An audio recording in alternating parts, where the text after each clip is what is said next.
Where is Roy Williams? That's the question relatives are asking as they accuse the funeral home of taking the wrong body to the church in Westmoreland. They say they will be reporting the matter to the police as they continue to search for answers. Kimberly Petty reports. The moment Angie MacDonald raised an alarm as the man in the casket did not resemble her brother, Roy Williams.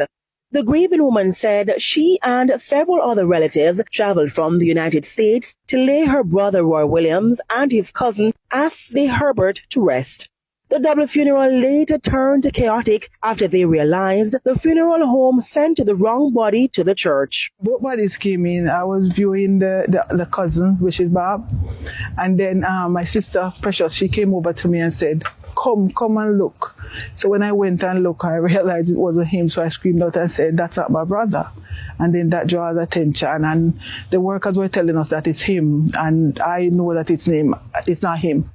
The family said they opted to go on with the funeral for their other relative, but once it ended, we took it from there. I decided that he's not going to be buried, so everything just changed. My whole family came to the islands and we had them strip the body down. And we realized that it's not him. Members from the infirmary were called because they were the ones who work with him. And when they came, they say it wasn't him. There was a member of staff who came first, but the looks on her face proved to us that it's not him, because she would have said a resounding yes, but she didn't say anything. And then she went and called her matron. When the matron came with the inspector of poor as well. And when they came, the matron said, it's not him. The deceased man's niece, Kamisha Blake, told TVJ News that her uncle was living at the Savannah Lamar Infirmary as per his wishes. After his passing, persons at the infirmary helped in identifying him. She believes the funeral home did not do its due diligence. Because when the people from infirmary came to identify the body, and the lady said, where's the wristband that we put on his hand when we tagged him? And nobody has an answer. They're saying, oh, the wristband, one of the workers said, oh, the wristband is right there. She said, no, we tagged him when he died. Numerous people, the person that wrapped him at the infirmary said, that's not the body that I wrapped. So it's just confusion. Last night I didn't even sleep. I had all kind of dreams. So it's just frustrating. So we really need answers. The families say the funeral home hasn't been cooperative as they made their way there earlier Monday to get answers. We're not getting any words, so we need words to find out where his body is.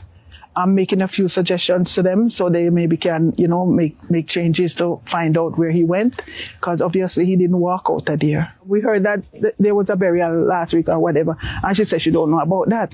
And then she said, I had already called my lawyer, and she's a no-nonsense person. Why would you want to intimidate us about your lawyer? It's almost midday, and nobody has gotten a phone call to say, okay, this is the next step, da-da-da-da.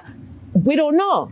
So now we're feeling like it's time for us to even visit the police station and file a police report because you guys lost our deceased uncle.